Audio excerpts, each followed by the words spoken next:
This 22nd Sunday after the descent of the Holy Spirit invites us to contemplate, to ponder aspects that are of great significance for the understanding of what we may call Christian humanity. To be a Christian is to be a perfect human being.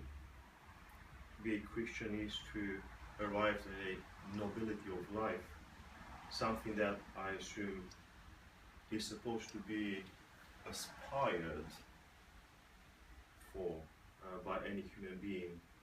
We are meant to grow up spiritually, not only biologically, physically. We are supposed to develop, to progress, to perfect our lives, so that at the end, when we draw the line, before the judge does that for us, we find ourselves in a better position, I presume, than earlier in life.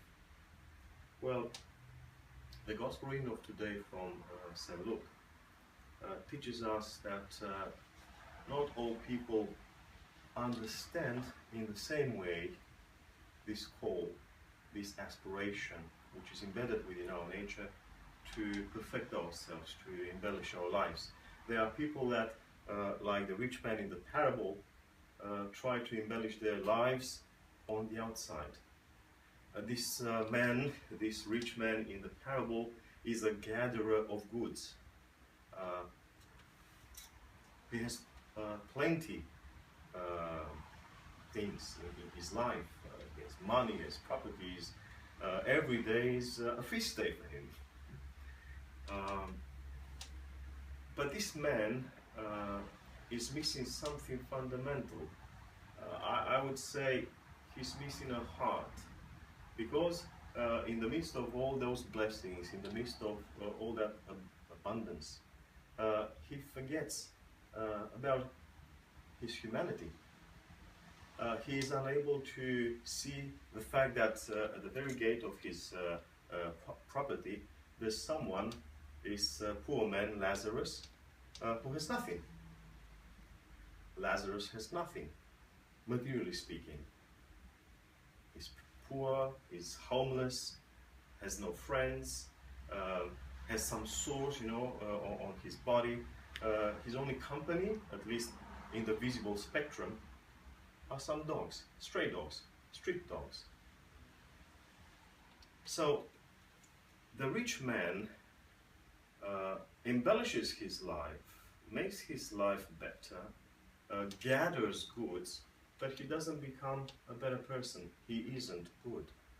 Humanity, in his case, is just a matter of showing off, displaying successfulness, we would say in our day and age.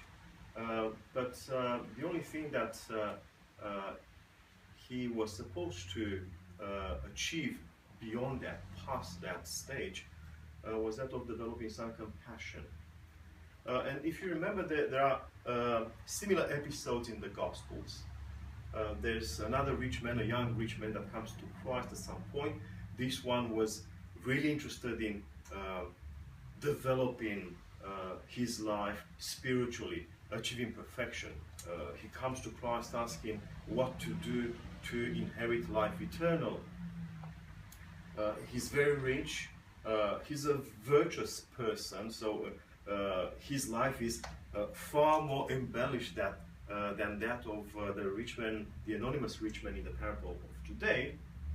But he fails again at a test of compassion, the test of generosity. Because Christ says, well, testing him. I'm certain Christ didn't want him to take that literally, to sell everything and become a beggar himself, and so on and so forth. But it's a test. It's a spiritual test. And the young rich man, although a virtuous person, fails the test because he cannot separate himself from what he possesses, earning, properties, richness, and so on and so forth. Same here, but even less, because there's nothing in the parable of today to tell us that this rich man in the parable was a virtuous person. And we see that he isn't a virtuous person because there's no sensitivity whatsoever for a human being that has no shelter, no house, no roof upon his head, and so on and so forth. On the other hand, there's Lazarus. You would say the dregs of society, a failure, the opposite of successfulness. No friends, no family, no house, no roof upon his head, nowhere to go. He just sits there in front of the gate of the rich man in the company of the dogs, the stray dogs. But I would say that these poor men achieved in a different way. And I'll take you to a very practical example. I don't know if you have pets. I do have a cat and a budgie. And I've noticed that I am somehow troubled. The pets don't come near me. When I'm at peace, particularly after I pray, they tend to get closer. This is just a mere sign of what I believe the gospel says about Lazarus. Lazarus had a good heart, because those dogs, instead of barking at him, instead of trying to bite him, the dogs came and kept him company, comforted him in that solitude, in that destitution. And I believe that although, of course, no one would like to reach that point, becoming a homeless person and so on and so forth, and live in the company of the stray dogs, but I believe that as human beings, we would aspire to become better persons, to transform our hearts in a way that makes us gentle, kind, so that people around us, not only the stray dogs, but our pets, people around us, everyone around us, perceive us as good people. I keep saying this, in various circumstances, that one of the great fathers of Romania, Father Dumitru Stăniloae, kept repeating towards the end of his life, you need to become spiritual bread for others, to be a nurturing presence. I believe that Lazarus is such a nurturing presence, and the stray dogs take advantage of the kindness of his heart. So there's two different kinds of achievement in the gospel here. There's the gatherer of goods, the rich man, and the one that becomes good, Lazarus. From the viewpoint of our society, considered from the standards of our society, Lazarus is a failure, and the rich man, famous I assume, must have had lots of friends to keep him company during those feasts and whatever moments of merriness and so on and so forth. He's the successful one. But not in the gospel. In the gospel there's an overthrow of the standards, if you like. The rich man goes anonymous. The Lord doesn't mention the rich man's name. The famous goes anonymous. The VIP is not known to God. Whereas the good man Lazarus has a name. By the way, in Hebrew, a language that I don't know of, but thank God for Wikipedia, in Hebrew it seems his name means he who receives help from God, or someone who receives help from God. That's his name. And Lazarus is never alone, actually. It's not just the stray dogs that are around him. He is embraced already by God's love in this very life, despite the paresis, despite his social condition, his unsuccessfulness, socially speaking. And the gospel teaches us that it doesn't matter how much we achieve, materially speaking, in this life. It doesn't matter how much we achieve career-wise. It doesn't matter how much we achieve family-wise, and so on and so forth.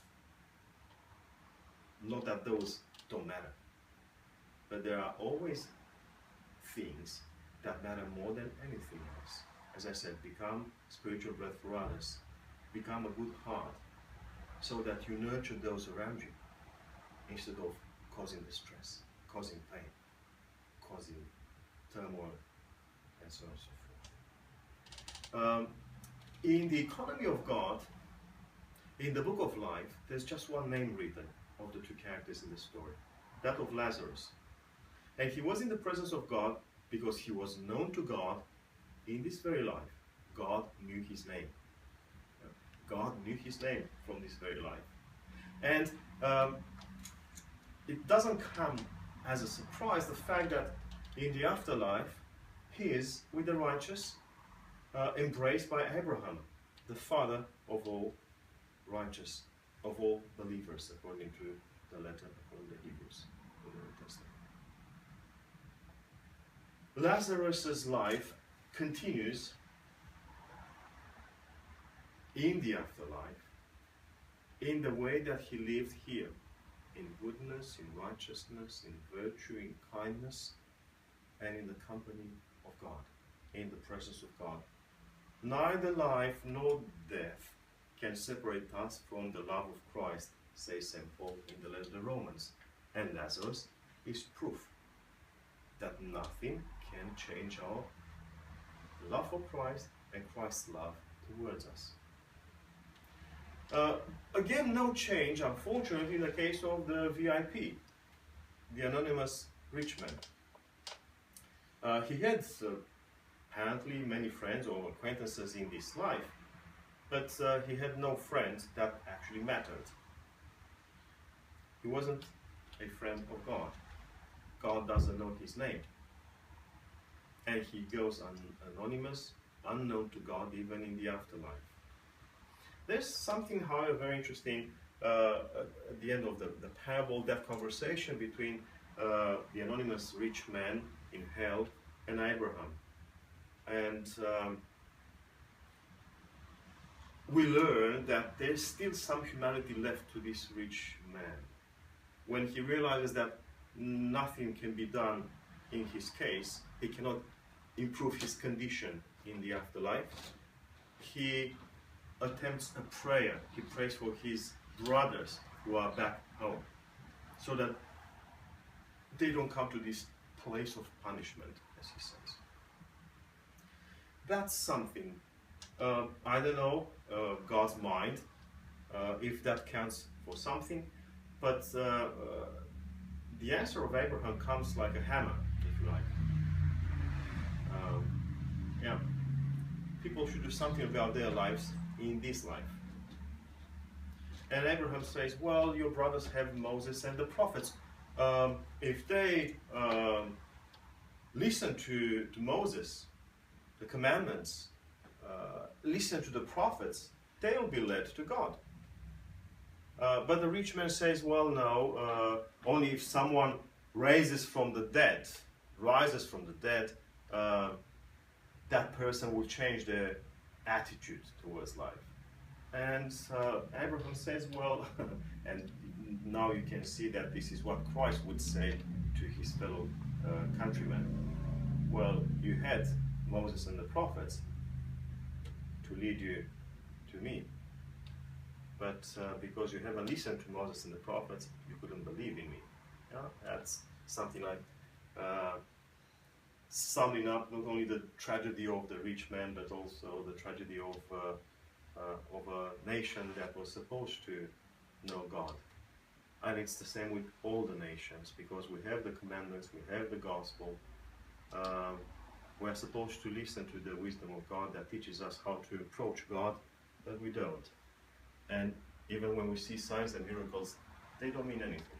So that's one aspect of the story of this Sunday. And I want you to understand that it's not about rich men and poor men.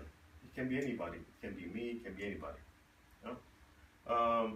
By the way, I'm not a rich or poor. So, There you go. This Sunday is about inner disposition.